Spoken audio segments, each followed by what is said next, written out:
Nyakora mugejuang dakika en prario tok sachiel marokinyi anyisi na kao mana yueyo madundo kaita bedo kaduogo kod twak mokwongo e chenro mar piny okinyi makawuono higni 12 mar Loch Gwenge. Wang'eyo ni piny Kenya nobedo kod sirikand Loch Gwenge tok kane osekala katiba mano mar higa mar 2010 e higa mar 2013 e kinde mane wadhi e yiero emane county governments kata 10 counties 47 olose pacho kae momiyo koro nwabedo kod governors 47 e pacho kae. Nyakora mugejuang kano chakoro odiochieng' manyoro tarik 12 kendo nyaka tarik 15 mano mar dwe mar 8 higani romo makelo kanyakla governors mawuok e counties mopogore opogore dhi mbele e county ma Homa Bay. Kata kamano higni 12 koro nyaka nwabeda kod 10 counties e pacho kae.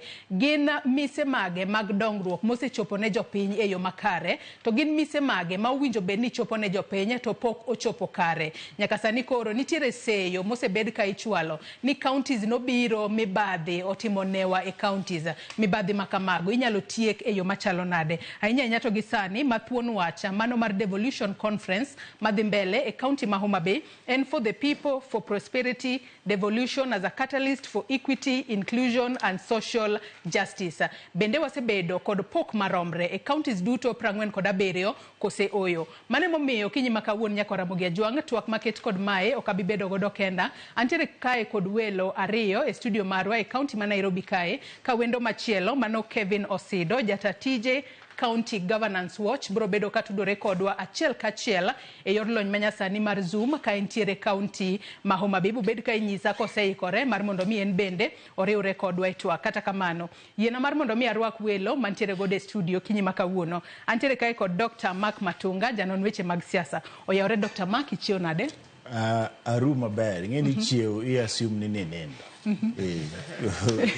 pinyoru machiegni to ako kinyi makawuono kamana mor kumbedo ka machiegni wendo machielo nyakora mugejuang antiere kae kod Joshua Nyamori okil kama Loch. Oyawre wakili ichio nade? Erokamano ahinya Joyce. Ingeni although janam wacho ni thuru goche ni ru wan thuru ko chingeni lejo no chakore thurwa koro wanena oyawre joka baba samuso joka janam kamano magintino oyawre uru joka nyanam machiegni to ako kinyi makawuono akeka wendo machielo Kevin Osido oseriwore kodwa kata kamano inyisa ni poko oriwore kodwa gi sani thuolo moramora kata saa saya e kinde madhi mbele kod twak maro ubedo ka en bende otudore kodwa. Nyakora mugejuang in bende arwakini machiegni e twak marwa bed thuolo mar oro pachi ote penjo moramora kokale namba mar ote machuok 33600 Facebook ibiro yudo wa achiel kachiel Ramogi TV X @Ramogi TV. Kan bende nyalo tudri koda e Facebook page mara ibiro yuda Joyce Oduor,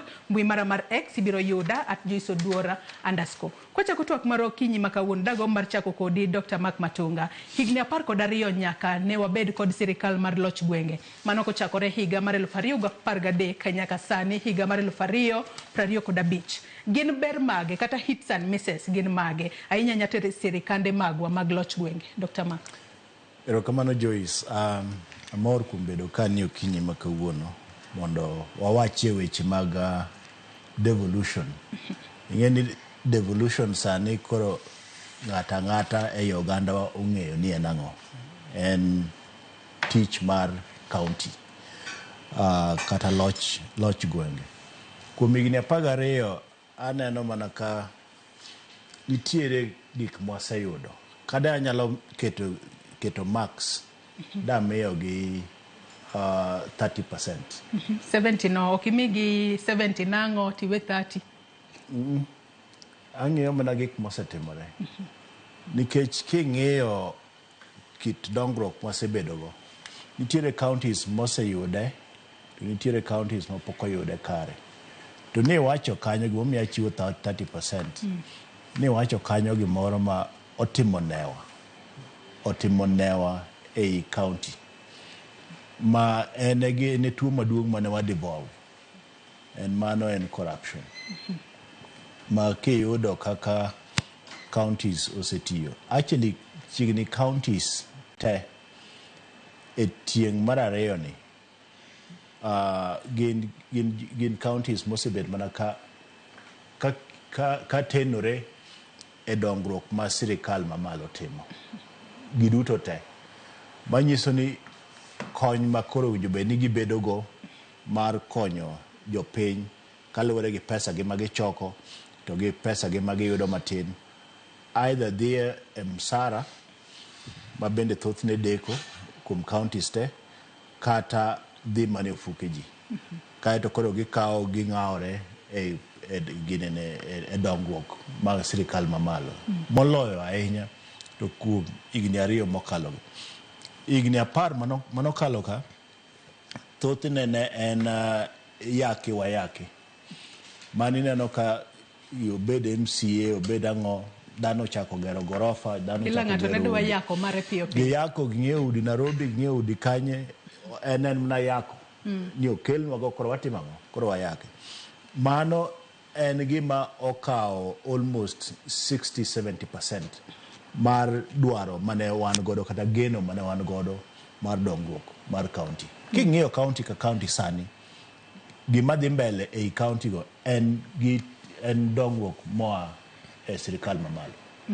Mano e tabuna gi counties wa e thuolo masani miyo bro kawo thuolo ahinya bro nyisa kuma ginyalo yude kata mana 50%. Aka bende penjo machielo ma bende wabobedo kwa penjore kinde mwadhi mbele kod twak marwa ni ere kaka counties nyalo chung kar kende nikech adiera kinde mathoth wawinjo mana ka counties ema yuaka ni sirikal mamalo poko chwalonwa pesa mane momiyo chenro magwa digni to ere kaka counties nyalo nyuolo omenda maggi kigena mar mondo mi kata pesa ma itiyo godo pile ka pile mano mar chulo kata sara kaachiel kod chenro mamogo bed ni wuok e county kacha mok giketo geno margi kuom sirikal mamalo. Wakili Joshua karwaki etwak okinyi makawuono in kod kakori Dr. Mark Matunga osemiyo counties atamalo 30 inti nyalo miyo counties atamalo adi kaluwore kod hits and misses mane nitiere sani koro wanyalo wacho ne counties nitiere godo higni 12 koro. Joyce adwa na yie gi Dr. Matunga kuom wach ni nitie gik ma counties ose achieve manya ka celebrate to nitie the challenges. One of the achievements and ni counties no nego bed ni golo teko mar deciding e weche mag siasa to gi weche mag development kigole national level kitero mwalo e kor gweng. Anyalo wacho ni to an extent ma obedo achieved nikech koro wanyalo bet ka an gi ndara ma alendu kadhi nyamware e ikano to rather than dwaro permanent secretary kata chono lungi ni permanent intended principal kata minister mani Nairobi to anyalo dwaro MCA na to gi CEC member mamoko ayudo ni ya e kor gweng'wa mondo dhi oyale boma ma Kisumu kacha e winam kanyo mondo giyal gima wanyalo timo to be gin joma wanyalo chopo irgi koro en ni devolution miyo jowa duol nikech development decisions mag development bedo machiegni kodwa and therefore to an extent inya wach ni ma ose improve certain planning because planning chon moko ni timo Nairobi to joma timo gi Nairobi go gin joma timo gi mane paper moko ng'e ni gima timore kor gweng' to enang'o tinde gitimore especially gi concept mobire katiba mar public participation at the same time inyalo wacho ni nitie areas moko mane Nairobi planning mane timo Nairobi ne ok nyal benefit from. For instance, areas mag early childhood education, areas mag health, area mag infrastructure mar kor gweng'. However, mana kaka daktari ajaluonge ni janam, kicho janam actually literally ngama donge nam. Chon buk mo ne wasomo ni the concubine ne ntie ng'ato na gutrumbe Nyasaye mona gutrumbe en mano no amane nam kora ageni be gine moro makamano kune kuma Nyasaye odak kuma Nyasaye odak koro janam wacho rightly ni one of the things manyaka wangi sama wangyo 12 years of devolution and ni part of the manwatim and devolving corruption magolo corruption Nairobi watere korgwe so you don't need for instance ndara mineno ka lungo ni milungo na lendu kadhe nyaka nyamware no endara madhi e beach monego bed ni olosi makonyo jowa momako rech golo rech e nam kateri chiro rabuor to mano ok nyalore nikech pesa monego bed ni iloso go ndalano the few times mosegine iyudo ka okaw mana maram to othere to onge gimotim so ka koth obiro to ywete okay iyudo ka pesa monego bed ni konyo floods kaka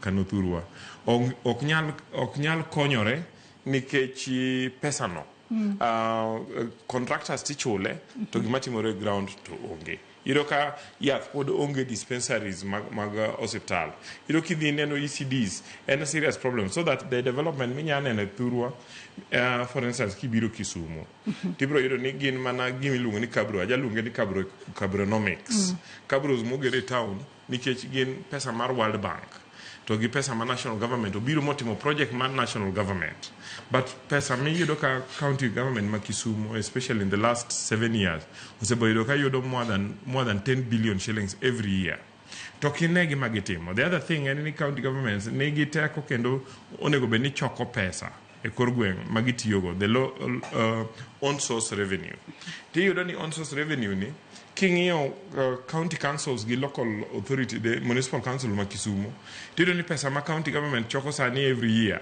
tin ne pesa mane municipal council of Kisumu choko kane pod en muspal manyiso ni to pesa tichoko e kor gweng' en ni pesa mabedo reported e matin manyiso ni through corruption pesa ma county kwalo and the county because obedo over politicized ma ng'ato dwaro ndik mana joge joma ok joge kanyamuri gini titamo no kunya tiyo kata thurgi ok ijal tiyo thuru nikech gimiwacho ok en gima joma nie telo timona nade dono wigi so you don't need though counties wanigi capacity joma riek janamani and an IT expert. I expect ni samajo count the be bet do discuss which mag ICT. To magi e dual monego benigi brains monego benigi ilunge mesa. Mondo gi discuss aneni to ere gima wanyati mone thurwa. Tiyudo ni for instance kaka Kisumu an no kanyal bete bura nikech so those are the challenges and I'm sure ni there are very many professionals and other people ma face this e thurgi so kwanyal konyo thurwa simply because pachwa nyalo bedo no pogore gi pach ngamo bete kom martel wanyalo yiere ni counties ne mibadhi otimenewa mano bende makela e penjo machielo daktari wang'eni kinde mane counties magwa obiro emanwa bedo kod MCAs makoro ne telo ne wards mopogore wabedo nyaka kod senators nyalo bedo ni MCAs jod bura kachiel kod senators mantiere gode counties magwa bende gitiyo makare adiera maneno ni mibadhi motimo newe counties magwa dok piny nikech adiera kinde ka kinde kwaneno report mag auditor generals report mag duol ma kedo kod mibadhi pacho ka EACC nitiere counties miyango ma mibadhi otimenewa achiwo ranyisi county ma Homa Bay e county mayande wach ni mibadhi otimenewa inya nyako tudore kod wechego mag ndiko ji e tich mok nyal ndiki e tich kapok ichwale mit bilie moro senators MCAs kachiel kod MPs be gisekonyo eneno ni counties odongore yo makare achiel kuom gima gisekonyo en kwelo but kenda wacho mano kan kod chir to Joyce adwa mi example me gweng'wa madalawa ma ok awacho ni awacho kacha kata wacho kacha dalawa anyalo adwa mi example mar gik moko adek mana mapiyo mokwongo nitiere aora moro kanyo an Mauta e gweng' ginene chula Mfangano nitiere aora moro kanyo miluongo ni Nyamalanda en aora mosebet ka chandowa higni mang'eny e sirikal manyorumo mar county government manyokawo higni 10 aora no daraja makanyo no ogere ding'wen manyiso ni olande gazette pesa ne ochiw contractor omi pesa to daraja ok oger ding'wen magi manyo konyowa ineno manyo President Ruto bire e telo ni ochuno mana sirikal mamalo emoloso daraja no machielo mar ariyo an chairman mar VTC Village Polytechnic madalawa moger dalawa kata awach ni mana akonyo ogere gweng'wa nogere gi pesa national government at the time thuolo no nikech owinjo bed ni county government mane gere negi oro pesa e county government to nochuna ma awuoyo kod sirikal mondo pesa no doge national government gini mondo ger koa e national government. Mamane gima notimore. Delayers nobede mar higni 2 to en gima notimore ni oduogo gere. Bang'e kosegere koro nwantiere stage mar gero hostels mane winjo be ni county government gero oger di beach. Oger di beach. En hostel achiel. En hostel achiel e pap me gweng'wa. Ma awacho gi me gweng'wa ok adwa lando ma Kisumo ma Migori ma Kunya. Awacho me gweng'wa madalawa mantiere responsible. Ogere di beach nango iga ka iga ilande. Iga ka iga obedo allocated. Iga ka iga pesa na itimango ichulo. To gimogeri e pap onge. Manyochu na ana wuon Mark Matunga ane ma akao pesa na wuon ma wacho ni kora dwa gero hostel mara ma private mondo mi okony nyithindo gi e gima time gweng'wa e thuolo ma kawuono. Mano inyalo wache nango kata ni in emoketi e kiwango no. So sani king'iyo wach ni wawacho Homa Bay. King'iyo gik matimore Homa Bay, dongruok matimore Homa Bay, and gima dwa miyo governor wa credit en ni okasore gi weche mag dongruok in the sense ni odhir national government, owuoyo gi national government kelango Dongruok. Kelo dongruok. Koro gima bro chande at some point en ni to owache mage ma county otimango. Ma county otimo kende ma sirikal mamalo kotimo. Ma county otimo. But ibro yudo ka wan gi gik moko mag dongruok e county ma Homa Bay malawo mana 38 kanya kwanogi. Ma sirikal mamalo ema timo kata mana nyaka e gweng'wa sani. Ndara ma kanyo sirikal mamalo ema timo. Ferry makoro iloso mar public ferry sirikal mamalo ema timo. Fish landing beach me owinjo be ni igero Wakula sirikal mamalo ema timo. Koro anami mana example me gweng'wa ni kuom higni 3 koro kwa wayo higni 9 kata higni 10 mane sirikal machielo cha otiye ma bende king'iyo malongo gi magitimo onge. Tiyudo ka sirikal mamalo ema koro tiyo to kendo koro sirikal mar Loch gweng' koro ok tim gimoro nikech koro giringo e bwo dongruok ma sirikal mamalo timo. Manyiso ni wach mar mibadhi cha pod dhi mbele. Mano wakawo makosa ne Senate kata Senator. Wakawo makosa ne MCA kata na gine ne County Assembly. Gi jok makoro tiyo executive miluongo ni CECs. Nikech gima timore sani king'iyo higni 12 mane en geno wa ni county koro kelo loch machiegni kod jopiny.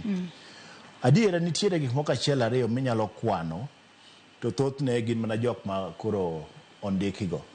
To kanyo be miyudo ni ondike ji excess.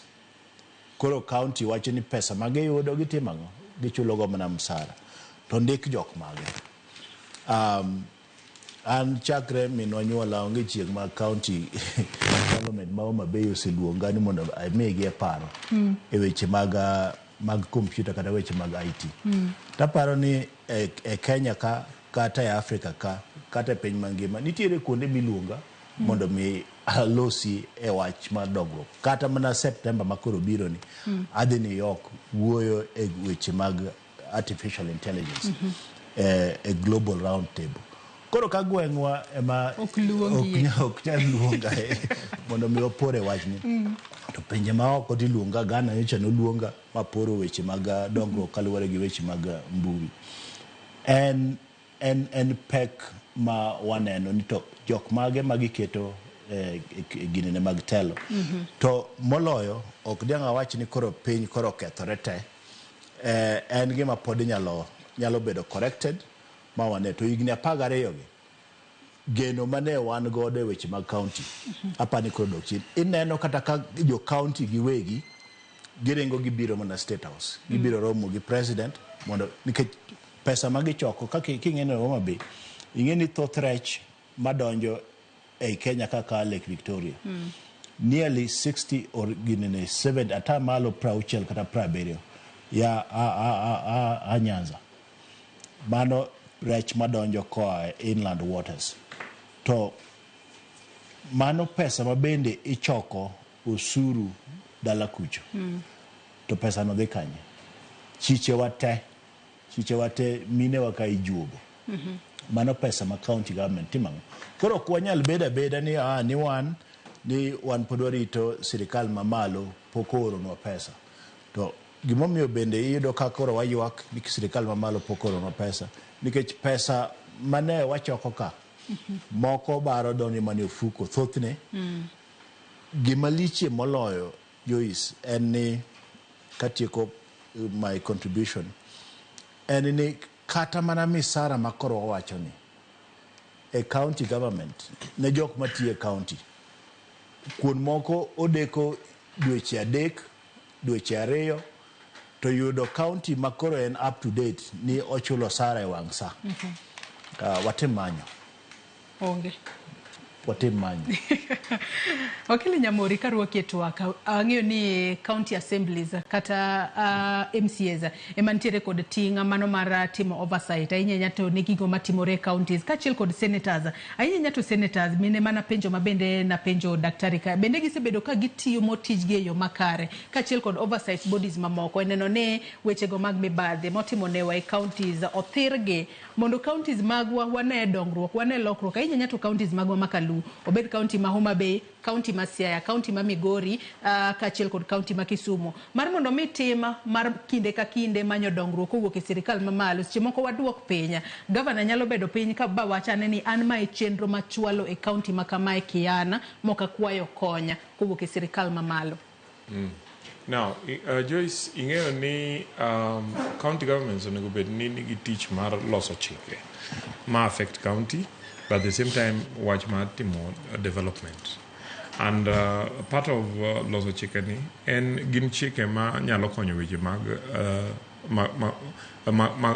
development. For instance, county assemblies ema pass finance bill mar county. At the same time, all the development projects, development plans, nyakatere county assembly mabed pass county assembly.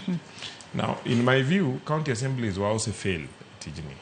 And you say fail tijini nikechi one, iyudo ni county assemblies bedo control the governance so that jotelo mag committees mag counties bedo ni gin joma aligned to governor. And mine is because governors control especially budget might you go county assemblies and once the governor was controlling ngama bedo speaker ngama bedo chairman mag important committees, so it means ni governor kose bedo kod gi kamkunji mo winjore kod gi magitimo oketo miyogi privileges ma jomoko ongego to gibro timo mana gima governor dwaro machieng' ma nitie gima onego bed ni bedo discussed ma governor comfortable go to speaker kata chairman mag committees gi nyalo ketho to gima governor dwaro titimo. So this is one of the areas my counties also fail. Ni gi fail in terms of watch mar oversight. To gi fail be watch mar legislation. And my view partly an issue mar capacity, issue mar Jomawat area assembly. Okay. For instance, ami example majanam. Nian ka poda kijana matin. Tahido ka kijana matin wadwa. Tione Microsoft, tione all over the world. So ko biro gata ene mwate mondo wawinje into angoma what is the latest development mabro bire weche mag ICT, weche mag internet gi, weche mag computer. Okay? Kaji pod ne kia kana ni computer ginango. You would expect ni ka county government ka angeo ni county government ma Homa Bay tok nyal ndike. Nikech ok ginyal chule. However, you would expect Nisa Magidwa discuss their county development plans. Tilunge ni one okinginwa watch mar ICT ni kaka wanyalo improve. I am sure no nyalo time nono. Okay? Similarly, Kibire County wa Kisumu, one you would Kisumu Gini Kisumu Mariek Malich. But Nikech Ibro Chiwe independent voice. In Anoka one, Oknyali Yergi Mondogidi county assemblies. But at the same time, county assemblies to the executive arm of the government, Oknyal tap into their potential, into Riekogi, into experience, into networks, Manyalo Konyo counties, Mondo County or develop. Okay, so because of that, in Enoka, we proceed quite in a lawful manner, in manners more of development. So counties were stagnated. For instance, you see, the Lake region, Kama counties were not here. Focus on the Gubeni and Nam. Nikech Nam no, Emma Kingio Nam, Tidoni Nam, Pido almost 40 million people around East Africa. To come up with the 40 million people around East Africa, Tidoni Namani Donam Nyandiwa, Katanam Yamuari, Yathine Nindo Cage, Yathine Oknyala Ford Katomena. Okay? So we need to look at the blue economy and one lucky ni President William Ruto.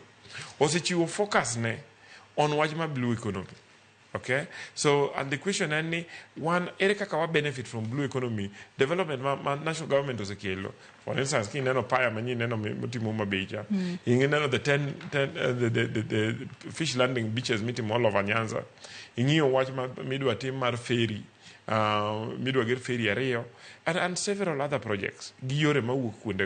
So what is it again? Ma county yalo timo, ma augment gima national government timogo. So that kawa timo planning, be what okwatim planning kaka small fiefdoms, okwatim planning kaka county. To what time metimo planning ma the entire region. Counties were obeyed pin, kaka the lake what was called the Lake Region Economic Block. Wangi anenito sama jo Homa Bay Losondara. Beginya Losondara chiel ma chope border gi Kisumu. To Kisumu pick from there. To Lose to border gi Siaya. And Siaya pick from there. And at the same time, Erika Kaginyalo invest a yearly. Erika Kaginyalo invest a fish landing beaches. Erika Kaginyalo timu capacity building Mario Matienam. So that we see a whole region development. We also see development Manyalo Konywato. This can only happen because county assemblies are functional. Okay? Ma wangi MCS, ma paro, new nego beniwa gero, waberogi development plans for the next 25 years. Okay? Then we reduce to the county development plans miloso every 5 years. And then what follow up, we make sure any county government or implement gigmonde plans go. And kampok gitime, then we hold them to account. Without that, you don't need gimanya lotimureonge. Iwacho kanyo makare ahinya kendo koro penjo manjo bende nyalo bedo ka penjore ni bende counties nyalo chung kar ken nikech wang'eyo ni counties winjo bed ni chung kar ken ge kata kamano nyaka sani wasebedo kwano ka giketo geno margi ahinya e sirikal mamalo maka sirikal mamalo ok ochwalo kony moro amora e counties mago to nyalo wacho ni counties nyalo ruombore piny kendo counties ok nyal ringe yo makare kata kamano kata bedo ni wasebedo kuaseyo counties ni mibadhi otimo newe counties daktari kaduoke twak nyaka sani bende nitiere chenro moro amora ahinya nyato e devolve functions mano bedo devolve ma counties osetime mabero bed wechego mag pur wechego mag thieth wantiere kod wechego mago mag tuke ka chiel koda kata neno ni jopinyo bedo kod pi maler bende counties mago osetemo mar neno ni chenro go mobedo devolved ochopo ne jopiny e yo makare. Yois ipenjo maber ahinya. Mapenjo mipenjo no mano e lake mane wan godo kaka jo Kenya kwa dhie devolution mondo pi obedie puro bedie weche mag security podowe malo weche mag education mapiny me nursery mondo mi otimre weche mag ndara matindo tindo me kor gwenge mondo timre weche mag lupo mondo timre makare asewacho kanyo weche mag pur mondo mi otimre makare mago e gombo to bentie penjo machielo bende ni penjo kanyo ito bende counties gi nyalo chung kar kendgi. Yes, owinjo bed ni counties chung kar kendgi. Gima ditam gi chung kar kendgi en mana gimiwinjo kano wachako wachono. Ok wawacho wach mibadhi nikech koro counties richo kata ni ok odwar counties wa. Mano e tuo maduong' mamiyo oginyal chung kar kendgi. To by design, county owinjo bed ni chung kar kende. Kata mondo mi osir wechegi nikech onge county ma ok inyal yude pesa madonjo. Pesa donjo mang'eny. Nyocha ineno ka ne ng'ato wacho ni counties gi county ka county owinjo bed gi bank account di achiel. Ng'ur nobede maduong' kabisa nikech gin gi county gi bank accounts 20 gi wiye kata mana 30 gi wiye. Manyiso ni bank accounts gi nitiere pes moko makala makata sirikal mamalo kata auditor general ok nyal ng'weyo. Mano e problem. To king'iyo wach pur mabende ni machiegni ahinya gi jopiny, abro make statement moro manyalo bedo ni en controversial. Ni CDF osetiyo maloyo county government. King'iyo wach pur mowinjo bed ni county government konyo godo. Wach pur owinjo bed ni county government konyo jopiny e weche duto mag pur. To gima ne the county government odhi otimo, gidhi ging'iewo tingni. Chiegni county government te me Kenya nyaka Mathurwa ong'iewo tingni mondo mi otim ang'o? Opur. Bang' akia ni dweche moko 2-3 to tingni gi okwamo te. Manyiso ni koro japur konyore gang'o? Sani higni 12 gi wiye. King'iyo weche mag ndara kata ndechewa matindo magine negi, ne wadhi wang'iewo tingni graders. Mapani kata mana Kisumu nyaka bed nitie moko manong'iew. County ka county nodhi mong'iewo graders. Bang' kane giseng'iewo gigo, bang' higa moro achiel graders gi okwamo te. Manyna kuma nitiere grader mar county achiel kama matiyo. Now, kidhi e weche mag health mane oket ni mano responsibility mar county, kanyo bende county governments wa noringo mapiyo odhi ong'iewo ambulances. Joyce, kosa awacho gik ma odhi ong'iewo ambulances. Bang' higa moro 1-2 ambulances go te okwamo obedo packed kacha. Inyalo penjori to en ang'o ma omiyo. Apani bende kata mana pikipiki bende ne ging'iewo. Gima konyo pikipiki en ni pikipiki gi ne gimiyo yudhe ema tiyogo. Giminyalo wacho ne gi wang'i en ni ka county government moro nogero wawach ni ogero county headquarter kata ogero hospital moro kata ogero mano to wanyalo wacho ni nitiere ma wadhi kuonde mwadhi kata kawuono Homa Bay County. Mani bende nyalo bedo ni en controversial. Homa Bay County President Ruto dhi yawo county headquarter ma Homa Bay. Ta support gima ne governor otimo. Nokawo kuma ne winjo bed ni igero kama dhi loso animal feeds to oloko mondo mi obed ang'o? Obed county headquarters. Nosechak gere. To gimomiyo ayie kode kar loko kanyo en ni king'iyo kaka town dongo, manyiso ni animal feeds cha gine ne cha okete chuny town e kind airport excuse me, e kind airport to kod town. Makacha en kama prime, kama strategic moko winjo bed ni kete gik maloso chiemb gwen kata chiemb anguro, gik makamago. Koro gima winjo tim en ni ero sekawo kuma ne igere animal feeds to manos chak ger godo mane idhi lose industry mane bende biro kelo ne ohala ne jopur, biro kelo weche mag tich, oloke mondo mi obed ang'o? Obed office. Koro chuno county government mondo many loka machielo ma suitable mondo mi odhi otim ang'o? Odhi okete gima ne winjo bed ni igero.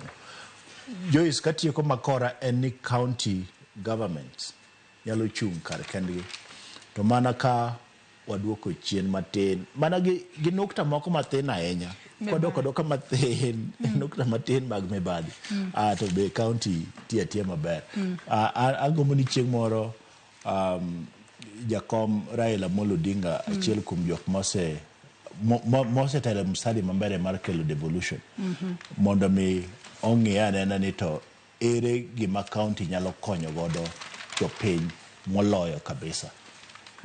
Matin ni nyaka sani koro wanyalo wacho ni gin wasted 12 years of devolution. Daktari kapod antiere kuom ye counties moko. In fact, kawache gi Kisungu. Ni for many regions and many counties, devolution is a curse. Okelo midhiero moloyo ber mano winjo be ni timango.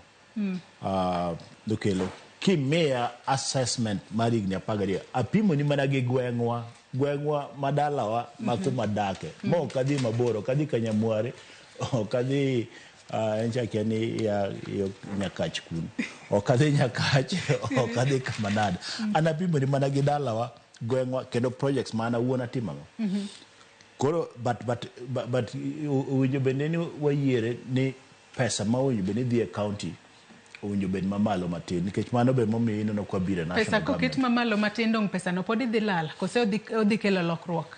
Ing'eni na adwa wacho ni owinjo wateri weche mag county e lamo to kanisa kabiyudo ka pod wan gi pek matin.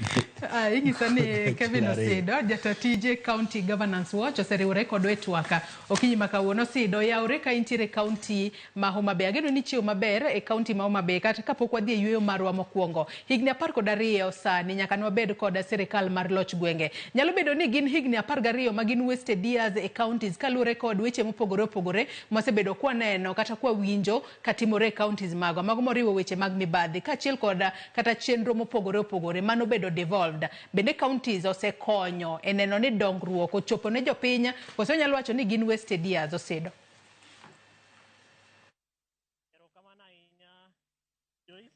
kendo Homa Bay Nyasaye ogwedho gi koth mang'eny kabisa gotieno ground kama wantiere sani otimo chuodho to delegates omor kendo gidonjo in very good numbers.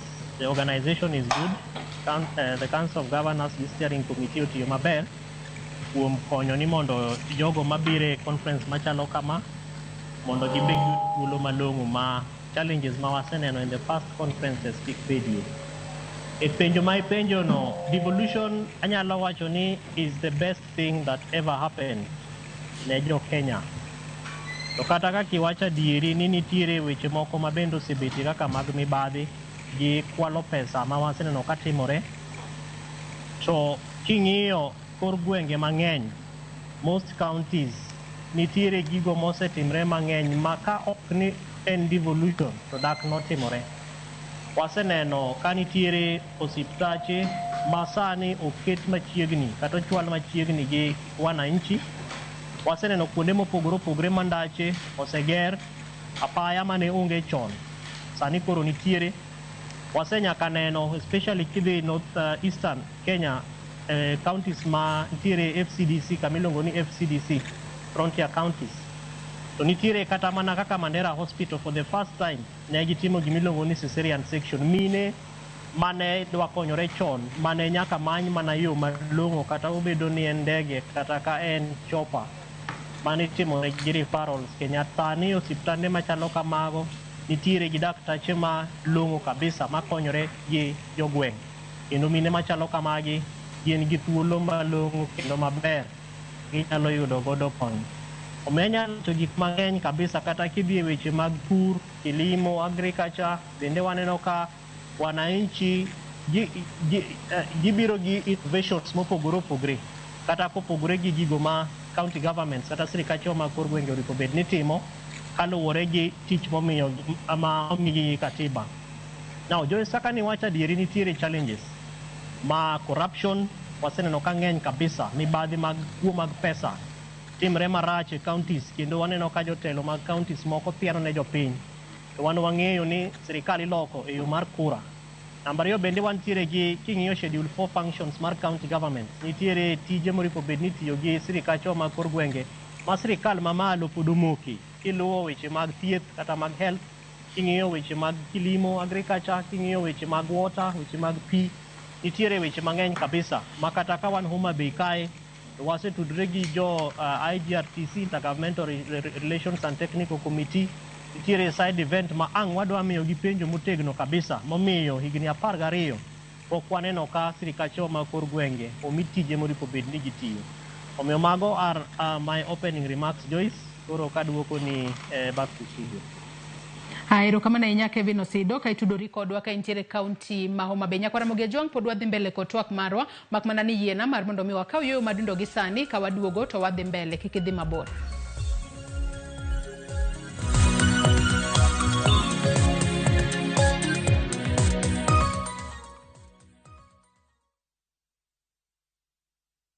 At View Travel, we understand the unique needs of corporate travel. We specialize in flight bookings, hotel reservations, ground transport, team building, corporate retreats, and MICE services. We manage everything from venue selection and event logistics to visa and immigration assistance to ensure seamless travels tailored to your needs. Let us handle your logistics so you can focus on growing your business with ease. Contact corporate at viewtravel.com 0703 254 254. View Travel. Dream, explore, discover.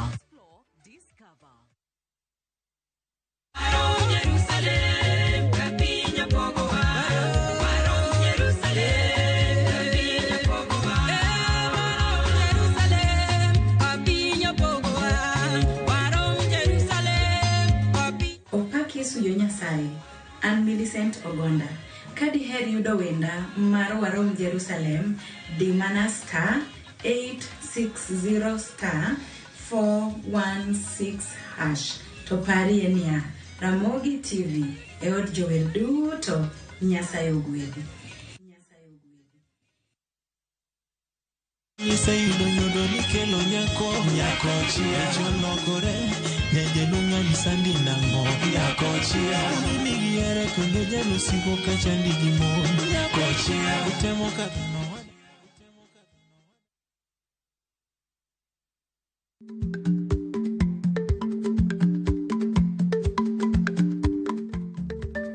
Dhako muol kadonjo, matiende ni bedo ni ng'ato ling' e kinde ma owendo ok ofulo ni omuol, samoro en kod kido mamoko.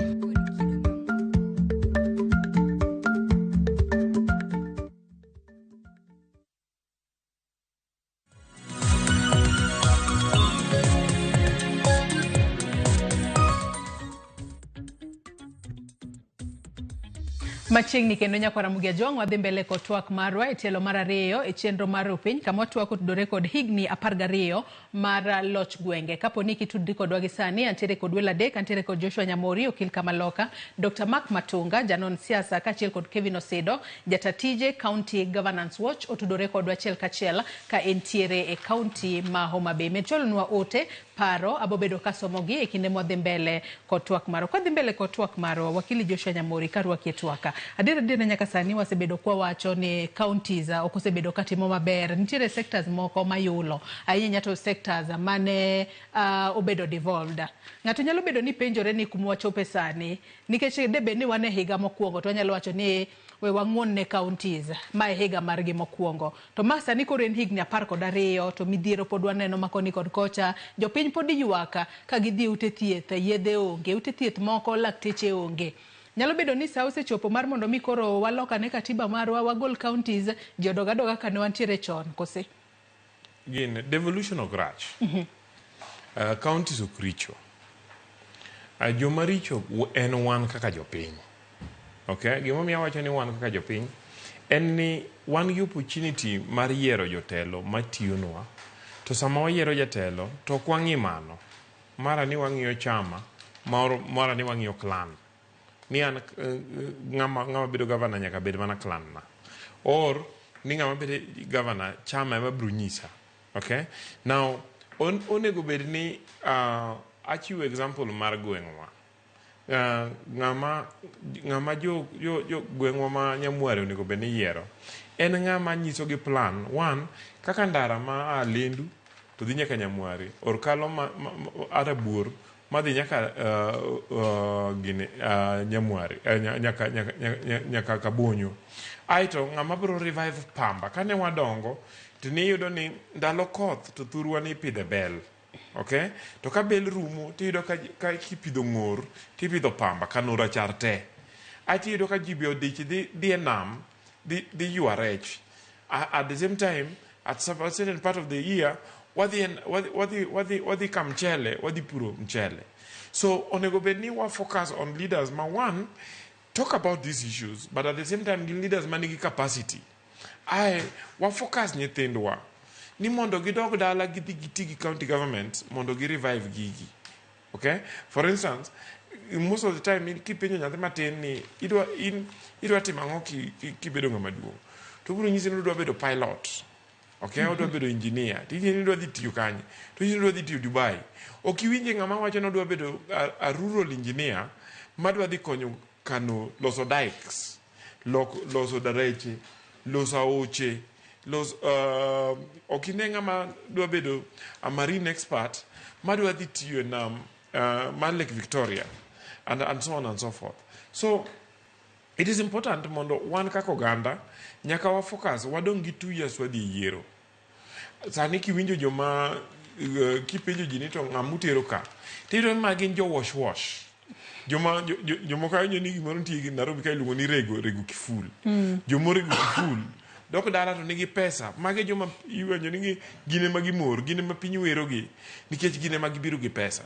But en ng'ama one oonge rieko be onge commitment ne fundamentals mag devolution. At the same time en ng'ama pok nodaka gi ji dala ma odwaro gini mondo dhi ogo deal omed loso go pesa rather than mondo focus on konyo jothurgi. Okay? And it is up to anyiso ka jothurwa pile. It is up to them because kaka Kisumo sama giyiero ndalo ing'eni na chung 2007 nadwa bedo MP. To ne pod an kijana matin naonge pesa. To ja ohala moro ma Kibuye nonyisa Nyamori kuom joma osebiro campaign kagi ok wane ng'ama nyisowa gima nyalo konyowa kaka in. But problem wa en ni lweti ni nono. Koro we water joma nigi pesa gi mondi chieng' ne wang'i mari bang'. Matinde ni jopinya osebedo ni itie koda chuth ng'ama miyo gi pesa to bang'e to kaluwore kod kiwango mar pesa mari ma giyiera yiera. Tinde ka county dwa muko gikgi mag ohala rather than gero negi chiro. To ane magiringo yira an machaka ringa dhi e court mondo atam county. Okay? Kaka natamo county muko Nyamlori and several other things. But what am I saying? And Joanyaka focus on what they want. For instance, I need to and I don't need to be a leader in Kisumu. And gima timo ni anya pedogo nyithinda. Okay? But so long as jo Mabei okunya neno the international network majanam nigo. But pod gibro dhi dwaro ng'at moro ma is not capable of doing what Janam can do in connecting with the world. Onge ka gibro change. So it is up to Jowa mondo decide gima gidwaro. To kapod wamedo go siasa kaka wago siasa. Ni go siasa nikech ng'ato en clan mari, ti go siasa nikech chama wacho. To I can assure you, ni pod counties moko bro develop. Kei kamina no ka wacho ni counties wanigi problems ge. To counties moko madhi limo Nyanza sani. Ibro ido no se loso factories. Mag maembe kidhi kamane kivuda kibwana nitie. Ido ni ogero siptande, ogero so many things. But through what gigi kunya temore because pesa wa ichama pesa wa ikwala. Devolution Conference, Daktari Dhimbele County Homa Bay romo makamae hie ujobe no konyo godango Higni 12 sani nikech wang'eyo ni ma ok en romo mokwongo ma ibago wang'eyo ni romo machielo no bage county ma Uasin Gishu kata kamano romo makamagi makinde ka kinde counties chokore kumoro achiel ero thuon wach mano ma higa ni en for the people for prosperity devolution as a catalyst for equity inclusion and social justice romo makamae ujobe no konyo counties magwa e yo machalo nade Dr. Mark Joyce ingeni Nyasaye notelona at this school and asomo nyaka iwacho ni asomo nyaka America ikalo gode gaoche kidhi somo king'iyo topic no kende that theme of devolution in kata in iwuon be inyalo wache gi dhulu. Iwacho ni en mar jopiny mar mondo mi for prosperity mar dongruok devolution owinjo be ni kelo ji kumoro achiel kendo nyayo wechego mag neno ni ratiro mag ji oriw obedo makare. Nyiso ni kata mondo mi memorize ni mae gima devolution ma kawuono dhi timo en mana lweny. Taparo ni ang'amo somo ndi nyima somo nyaka Amerika. Ineno ka giketo wechego. Wakili Nyamburi ni ka okil kama Loka. Mago gik ma lawyers ema ndiko. Ntie lawyers mabedo contracted draft. Gini magikawo gik makamago. To gindiko gimoro ma mondo mi chal ni cover everything to bendo cover anything. Mano e tabu man god. Apani devolution of Christ. Kendo kaka usipna mano Homa Bay mung'eyo. An nyadhi e pre-conference. Nyadhi e ginene activity moro mar devolution on Sunday. Manyo wan kanyo gi PS mar ICT. Kendo nyadhi e kumanyi timo iluongo ni innovation. Jomatindo ket kanyo gi piem weche mag innovation. En gima ber ahinya. Mamano achiel kuom gima apoyo e devolution conference ma higani. Kane wadhiye waneno ko wapuro weche ma nyithindo jomatindo timo weche mag IT mondo migine ni to ere ka ginyalo kelo konyruok. Tabua man godo maduong' ahinya kata bed ni wasewacho wach mibadhi. En gimiluongo ni telo. Gi kisungu iluongo ni leadership. Ineno kane wachako weche mag devolution. Nitiere county moro e tiende ka. Tie Nairobi ka. Iluongo ni Machakos. Kanye kuma ne Mutua owuoke gi maendeleo chap. Oloso gik moko mapiyo piyo, moloso ndara, moloso park, moloso ang'o. Manyiso ni county nyalo tiyo. Ka leadership ber. To bang' ka Mutua osea, Machakos weche ne olal. Tindo be winjo kada Machakos. Ok wawinj kata Hombe. Ok wawinj. Manyiso ni en ga telo. Mane e tabu. En leadership. Leadership membo kada mana Homa Bay. Homa Bay sani kata wawacho ni nitiere achiel ariyo ma Loch nanga Loch County pokotimo. At least gimaduong' ni jatelo mantie sani riwore gi national government mondo mi okel gik moko. Mamina ka koro sani Homa Bay iwacho ni en county of choice. Gini en ga telo. Jatelo mantiere no ema nyalo kelo pogruok e loch mar Gwenge. Makanyo ema ka wachomo tir to bro konyo mondo mi kata mana conference makoro itimo sani Homa Bay. Achiel kuom gima bro kelo en ni koro sani ji nitiere kanyo, ji ninde otende, otende bende winjo ger mang'eny, ji ninde otende, ji chamo rech, neno ka President Ruto wang'o kacha ngege, kendo odhi mochame. Minewa yudo ohala, jo us gik moko matindo yudo konyruok. Mana achiel kuom gima conference ni okelo e Homa Bay. Machielo en ni conference ni miyo county makoro bede hosted, makoro timeni, miyo nenore map mar ok Kenya kende to mar pinje ma oko. Machielo kuom gima governor notimo nen ginene conference mar investment conference. Koro ma en gima yawo piny ma investors nyalo ng'iyo ni ka blue economy ka wadhi Homa Bay. To devolution as a catalyst for prosperity, anapani leadership, no winjo kete ni leadership as a catalyst. Nikech devolution no osetim gi constitution. Leadership emanyalo kelo, emanyalo catalyze equity kada mar ndiko ji mondo mi onyi ni kindiko ji indiko ji on merit, in every area is covered. Inclusion mondo mi kada mana gwengwa ma ntiere mfangano kucho mondo mi obed ni wa feel ni wabedo included. Social justice mano bedo covered gi issue mar equity to kod inclusion. Koro kendo chako wacho ni social justice. Magi momiyo lawyers gi chando wagi kisungu. No, kabi. Tada chiwo one example. Kakora tieko. King'iyo mfangano korka weche mag health. Nitiere hospital moro kanyo miluongo ni Sena.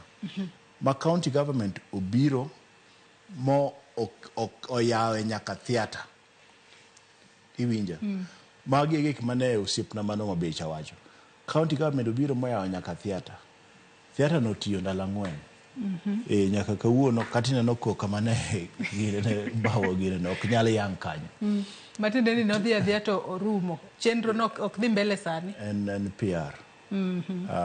Okabe wuoye mamoko nikech nyalo wacho ni ogine. But county en gima ber ma owinjo be ni waduto te wa support. Be mane momiyo an nyadhi e devolution conference, pre-conference mondo miya support gik matimore. Kendo kata kadhi oko kata kabro dhi New York achamo ng'iyo ni to ang'o gini monyalo golo kuno mondo be okelka. To leadership number 1, number 2 leadership, number 3 leadership. Telo emuinjo be ni keto makare jopiny oyier jotelo manyalo neno ni Loch Gwenge ochwale yo makare. Kevin Osido kaduoki twaka okinyi makawuono ina jatatije mano mar County Governance Watch matiende ni usebedo ka ugoyo nyong'ong'a mar nono kaka counties mopogore opogore tiyo kata kaka counties 47 tiyo e pacho kae. E kinde ni makoro intiere county ma Homa Bay ang'eyo ni in bende dhi romo mano mar Loch Gwenge ma dhi mbele county ma Homa Bay. Ginang'o ma usebedo ka ugoyo nyong'ong'a e counties makoro nyaka sani intiere kod geno kata dwaro mar mondo mi counties kata jotend counties otwage kinde makoro giromo giduto e county ma Homa Bay kono. Osido. Erokamano Joyce, gima watimo kae ma lich ahinya en ni mar mondo wang'e ni to ka county government nitiere kata sirikal mar Loch Gwenge ang'ono gini moripo bed notimo.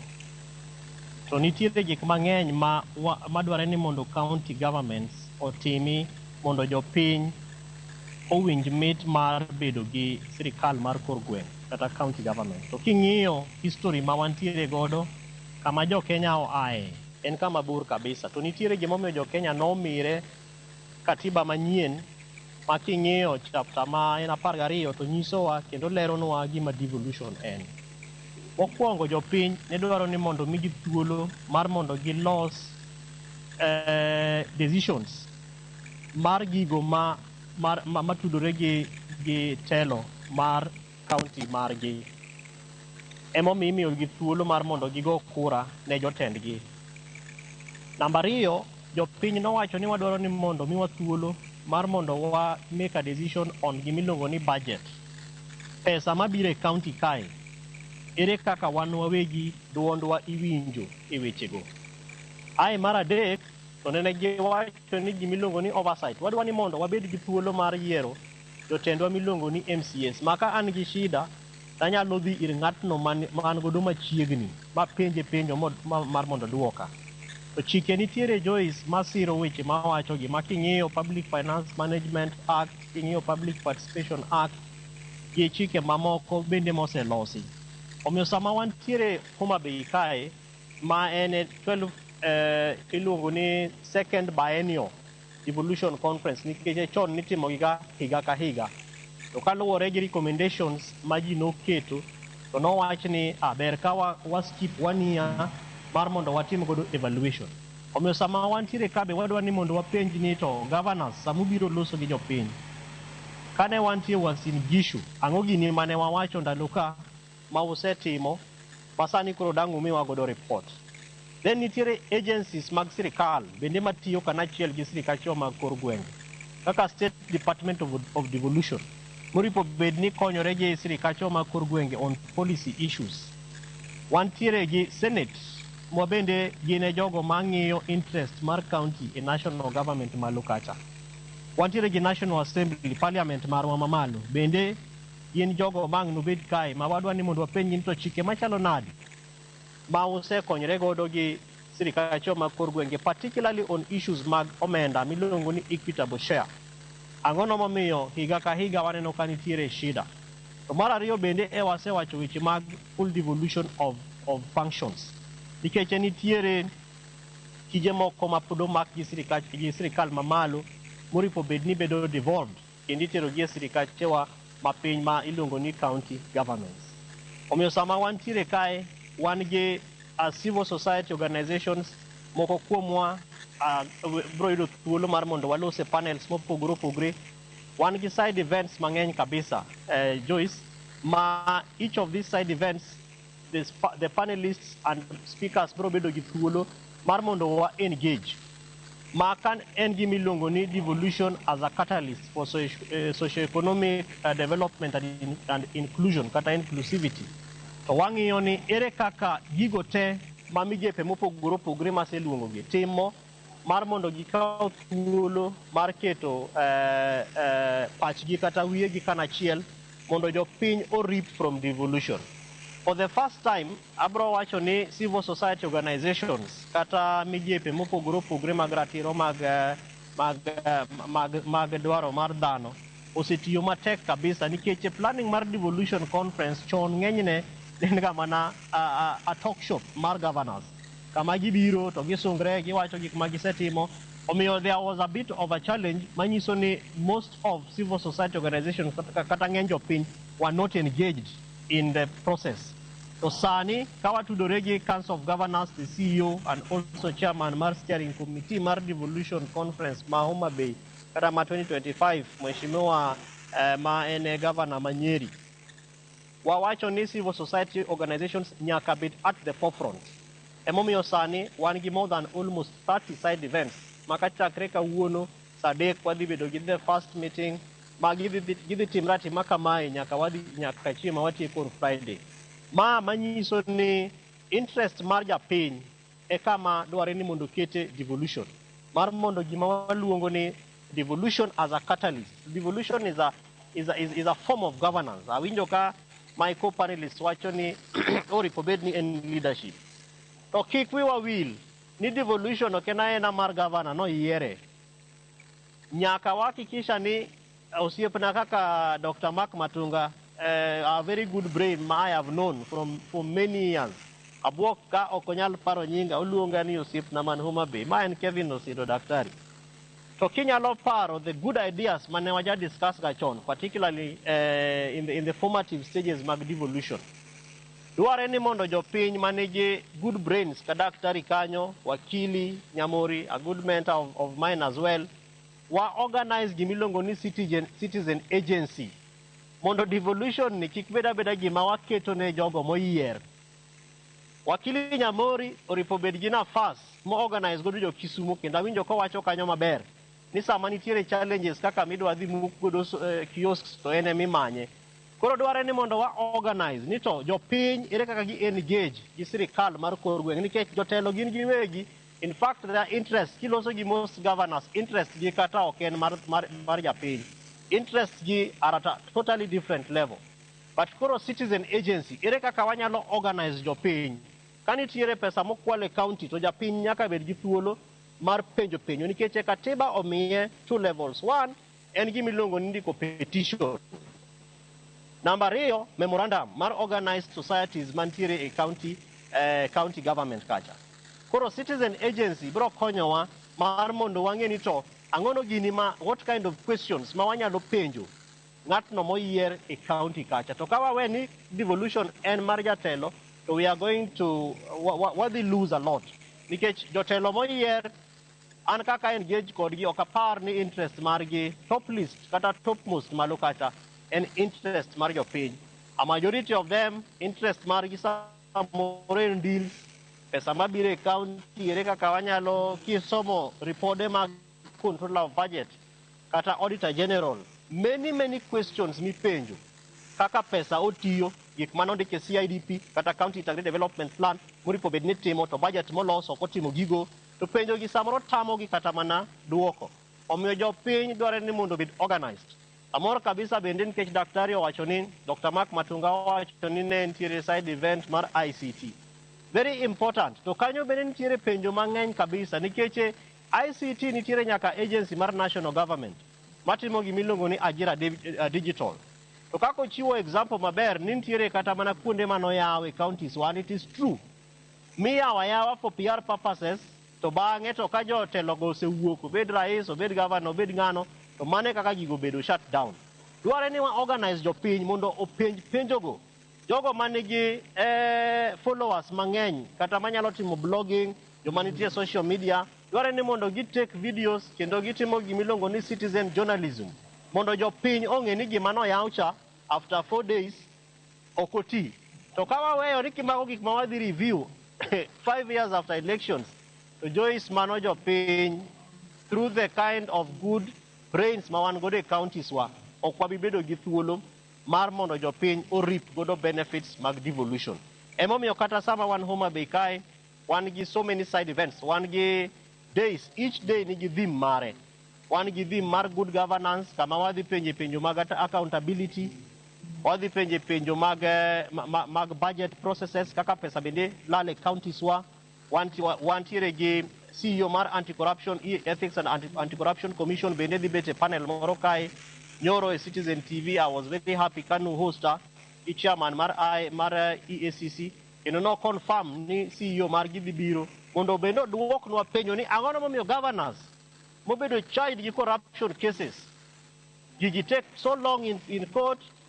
Penjo ma bende duoko ne jopiny kaluwore gi weche mag mibadhi mantie counties ok rom confidence and trust ma jopiny oripo bed godo e weche mag devolution, particularly on budget issues. Omiyo ka wadhi bedo gi conversations ma wan gi geno ni ka ang' watieko tich abich ka Nyasaye okonyowa, to bang'e to wadhi bedo gi opportunity mar mondo wang'e ni devolution adieri kaka ne wa Homa Bay to nitiere some progressive some light at the end of the funnel. There is some side of events bende nitiere mag inclusion, joyudhe, rowere, mine, jogo modak gi ng'ol mopogore opogore, persons with disabilities, bende nitiere opportunity mag gidhi bedo godo kae. As County Governance Watch migawo matiyo godo, wasebedo at the forefront of working with county governments mar loso policies kata mana chike masiro ratiro mar jogo modak gi rong'onde mopogore opogore. Wasetimo Kiambu County Persons with Disability Act, masani is under review nikech higani dwe mar ang'wen April Rais Ruto noketo koke a National Persons with Disability Bill manyiso ni koro chike te mag counties dware ni mondo gibed realigned. To gima wawuoro kabisa en ni counties oket pesa mag programs mag jogo modak gi rong'onde mopogore opogore kata mag rowere bende, youth programs bende are not being supported financially. Omiyo magi bende are conversations among others ma wadhi bedo godo mar mondo wapenj ni to ere kama wachimo as we talk about devolution in totality as a catalyst for equity, inclusion and social justice. Weche mag human rights, wasebedo gi abductions, rowere wako penjo malong'o to ni mako gi itero gi kuma bende ji kia, jomoko osenegi. Wadhi bedo gi thuolo kae Joyce mar mondo wapenj what is the stake of citizen accountability ka jogo mapenjo penjo kaluwore gi tich ma okire maber e county government ibwogo gi, jomoko bedo abducted.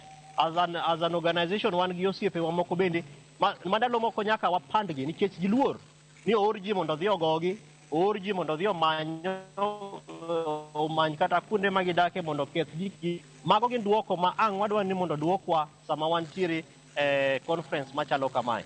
Omiyo wan gi mor ni Mheshimiwa Rais bende oseyie mondo bi obende nitiere penjo ma ang' wadwa penje nikech intergovernmental relations Joyce mar national government gi counties ok timre maber pinywa ma Kenya kae. Ok en gima oripo bed ni timre ni governors nyaka dhi State House ni eka mondo gik moko timre e county. Constitution marwa owacho ni all the 48 governments are independent but interdependent. Manyiso ni tiere tudruok ma ginyalo bedo godo to kochuno ni nyaka dhi governors dhi State House nikech gin gi agencies kaka mar summit ma jakom mare en Mheshimiwa Rais President marwa Dr. William Ruto. Wantiere gi IBEC ma chairman mare en Deputy President. To king'iyo agenda mar conversations gi te gin gigo masiro devolution. Ang'ono momiyo koro nyaka governors dhi State House ni eka mondo budget olosi, ni eka mondo ndache oger ne jopiny, ni eka mondo kia osiptache daktache obed ayad. Magi gin gik mabwogo devolution to omiyo 12 years down the line progress nitiere but bende nitiere weche moko ma bende pok osedhi maber. Back to you, Joyce.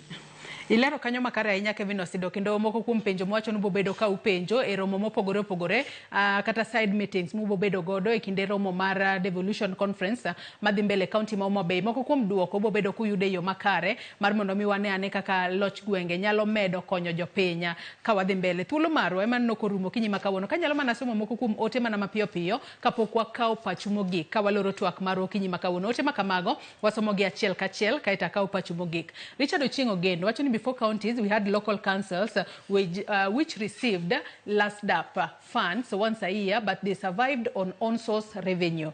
Ruth Nathio Chieng bende wacho ne Loch Gwenge osetemo. Ananyalo miyogi atamalo 70 waseneno dongruok e gwengewa gi bombe mekwa. Kuom ranyisi, Nairobi County lam otimolewa. Anewa, aya. Wacho ni ward wa ma umoja wana umoja wan kae nitiere lam nitiere nyaka e gate opogore gi kaka ne en 2009. Kaluo bende nderni tinde olosi, sitima bende ni e thoth gwenge ahinya Kisumu County. Kata kamano mibadhi to podogoyo dala e counties chiegni te. Mogik to county tinde okonyo wach mar lando alonya. Wach mar landa aluny oserumo. Chieng holiday to kila county dolo nyasi gi e county gi okochuno ni nyaka gidhie nyasi mar national government. Mogik to oganda oseyudo tije e counties kendo kata yudo oboke machalo IDs gi birth certificate tinde inyalo yudo at county level. Osuptende osekelo wan kaka jo Kisumu County wamor nikech ten county osekelonwa osuptala e rangach Nyamware Health Center sani. Magi duto ber ma wayudo nikech devolution. Aluo twak kanu moja inako. Freddy Kosuru bende wacho no yaure Joyce mosna jolonye studio. Loch Gwenge to osetemo kendo ndiko jo gwenga tije ma opogore mak mana ni mibadhi emose kwako thoth Loch Gwenge. Odhi mbele kocho ni penjna jolonya kaka ginene ber ka jatenda county bedo jo siasa kose oyier jalony. For example kaka ne provincial ne itelone kod PC nikech siasa bende medo thiro dongruoka kendo governor ndiko mana osiepege e migepe mag Loch Gwenge. Alfred Osuru and Dandora Phase 2. Samuel Origa bende wacho ni Joyce oyaore. An Samson Okal Origa wuod Kano Ugwe School. An gima nyalo wacho ni devolution to ber lakini county matina sana emaneno ber mar devolution. Anawuke county mar Kisumu lakini okane ber devolution nikech tend Kisumu County ng'iyo mana loko town lakini kor gwenge onge lokruok kata matina. Obila Shemotho bende ng'isa ka greetings Joyce aluo twak kendo amor. Joyce kane Raila Amolo Odinga oneno ka pek dongruok Kenya ne nindo kamoro achiel. Raila ne okelo devolution ma idendo ni Loch Gwenge. Gima duong' mane omiyo devolution okel en ni pok obed maromre e Kenya mangima. Nosaka ni Joyce nyaka ne kel devolution jo Kenya osebedo kod pek mathoth kod dongruok matina. Governors magwa makaluo chamo counties tieko thothgi timo campaigns gi projects mag national government. Homa Bay kama awuokie lich. Homa Bay level 5 jotuo moko nindo nyaka 2 e otanda achiel.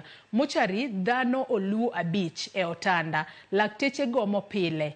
Most dispensaries they upgraded to level 4 mondo kik gichiu negi fundings. Wacho ka ni governors is busy campaigning with national government's projects.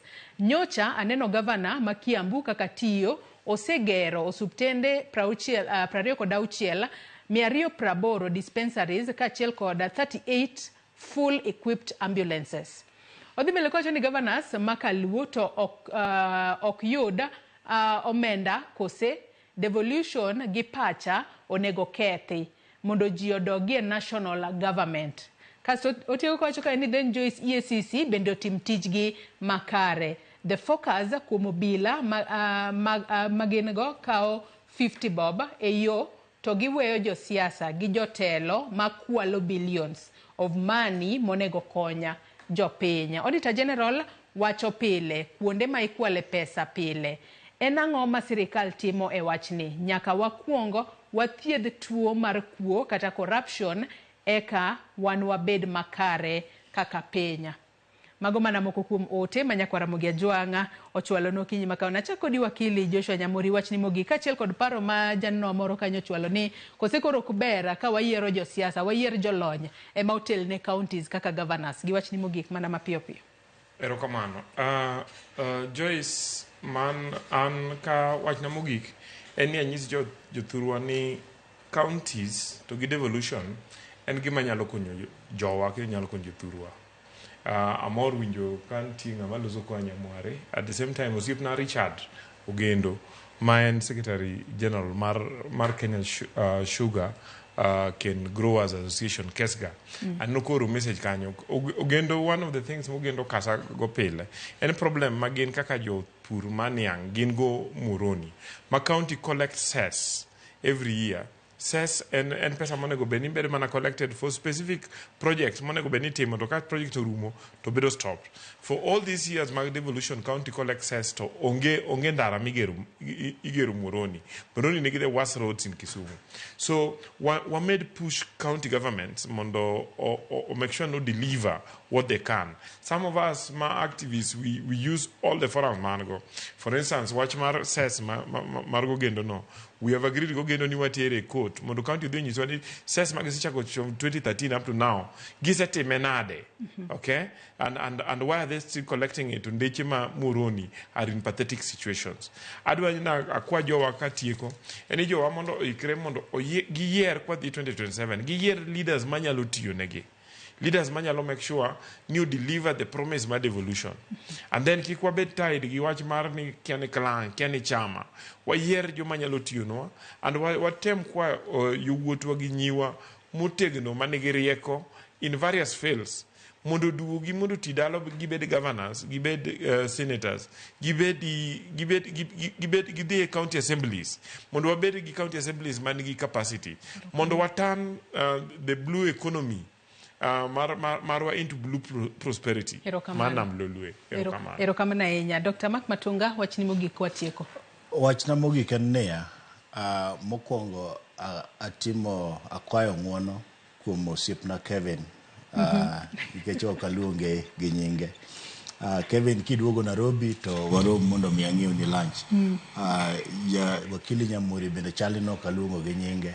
Koro bende Nairobi ka ang'inda kaka waloso weche mag lunch. But katieko Joyce. Iwinjo gima jowinjo owacho. Pach jopiny. Pach jopiny. Ing'eni seche moko kwantie studio ka wan ok ne waka jopiny. Jowinjo e jopiny. Giwacho maber kabisa kendo ayie kodgi giduto te e weche ma giwacho. Gima abende ayiega ahinya en ni riwo weche mag Loch County gi siasa ema hinyowa kendo bro hinyowa moloyo. An awuoyo kan gi chir nikech ang'eyo maber ni e ward marwa mar Mfangano kata e sub county marwa miluongo ni Suba West, aparo ni influence masetimo mar dongruok oloyo gima county osetimo kuom higni 12. An ng'at achiel kama be mane momiyo ineno ka seche moko tinde nawera gi weche mag siasa ni mondo mi oyiera nikech kanyalo influence weche mag dongruok matimre thuro ma mane gima nagombo mondo mi adhi atim kata koyiera ta aneno ni kare onge tiende mar mondo mi odhi oyiera anyalo timo gigi mondo mi dongruok obedie. To adwaro ni jatend county moro amoro bio challenge nigi ng'i track record mar gik masetimo Suba West sub county to gima county osetimo higni 12. Mane gima tieko go. Erokamana ahinya Dr. Mark Matunga. Kevin Osido, wachni mogik ka watieko Okinyi ma Kawuono. Erokamano ahinya Joyce kuom thuolo ma kawuono. Achak gi erokamano kuom daktari. Ng'eni Dr. Mark Matunga en osiepna. Samoro kopar kata ni asenyaka chamo lunch dalane Mfangano. Ki Professor Pielo Lumumba ndalo moko noluongo wa Education Day kendo ne wamor kabisa ka warumo gi jogo ma okonyo otiyo godo kendo temo konyo gi nyithindo makiye ma samoro school fees chando. To daktari ng'eni yiero en gima dhi mbele every 5 years. Koro ibede kik iol. Chieng' moro ka Nyasaye osegwedhi to obo mana yawni yo. Jopiny gina jopiny kaka gin no, but everyday engagement ema loko pach japiny. Mano tera e wach mar yiero. Kik wakaw devolution ni en mana gi jogo moyier kaka jotelo. Wan kaka jopiny kata jowinjowa kaka jopiny, wa organize ourselves e gimiluongo ni sector groups. Ing'eni budget kiloso, tilosega according to sectors. Nitiere budget mar pi, nitiere budget mar weche mag somo, nitiere budget mag weche mag agriculture, gigo mopogore opogore. Koro kik warit ni jogo moyiere madhi timo devolution. Katiba omiyo japiny thuolo mar mondo penjo kaka nasewacho, omiyo wate wan gi nafas mar mondo wa participate as active partners in devolved governance. Namba 2 awinjo ka penjo mar on source revenue, a very good question. Sirikacho mag kor gwenge, Joyce, ka wasetieko wach mar Homa Bay to wabiro biro gi data mar pesa ma sirikache ma Kaluo oseyudo from 2013. En pesa mang'eny kabisa ma bed ni gin gigo minyalo kwan ma devolution osetimo. To sani ok apar ka jopiny ma Kaluo oripo bed ni nigi chandruok machalo kama. En pesa mang'eny kabisa madhi into hundreds of billions. Ma king'i Siaya, ing'i Homa Bay, ing'i Kisumu, ing'i Migori, gin pesa mang'eny kabisa. Omiyo wabiro biro gi that data, wasebedo kwa timo analysis mar mondo jopiny ong'e ni pesa maromo nade mosemiwa. To counties gi, pesa maromo nade ma gin giwegi gise generate out of on source revenue. Omiyo mago gin penjo mabeyo, ginyisowa bende ni japiny is informed about gik matimore. Omiyo wan gi geno ni ka wadhi mbele gi creation of awareness, jopiny bende ng'eyo gigo ma sirikal timo kuonde ma giaye counties gi. Governors bende bro buok, kendo gibro wacho ni kara jogo ng'e gigo matimre. Omiyo gigo maricho matimre e counties wa, kik wa ol mar penjo gi. Omiyo an ago erokamano, kendo Nyasaye mondo ogwedh jo Royal Media, Radio Ramogi TV, Joyce, Cleophas gi Jaibonyo ute ka untie kanyo. Erokamano bende ni jowinjowa, kendo gi thuolo ma umiyowa kawuono. God bless you and back to you, Joyce. Erokamano ahinya Kevin Osido, jatatije County Governance Watch, kuom kawo thuolo mari okinyi ma kawuono mar riwri kodwa e twak ka intiere County ma Homa Bay. Erokamano ahinya Dr. Mark Matunga, janon siasa, kuom chopo studio kae, kaachiel kod in Joshua Nyamori, okil kama Loka, kuom chopo studio kae mar mondo mi wabed kod twak. Nyakwara Mugia Jwang, in bende agoni erokamano ahinya kuom bedo kodwa nyaka gi sani mwachopo e giko mar twak marwa. Ote magi atemo somo, kendo odiochieng' ma kawuono jatend piny Kenya William Ruto biro bedo ka yawo ayanga romo mano mar tenda Loch Gwenge madhi mbele e kaunti ma Homa Bay. Romo makamano nochakore odiochieng' manyoro kendo biro bedo kadhi mbele nyaka chieng' tarik 15 mano mar jumani. Wageno ni romo makamano biro bedo kod lokruok kendo biro bedo kod gik mopogore opogore, mi biro bed ka iporo wach mopogore opogore, biro bed ka iporo kuro mar neno ni counties magwa omedo tiyo e yo makare. Nyakwara Mugia Jwang, yena mar mondo mi akaw yo madundo gi sani, chenro mabiro bang' mae en tedo gi chiemo gi jai lieta. Auriti masani, nyinga Joyce Oduor.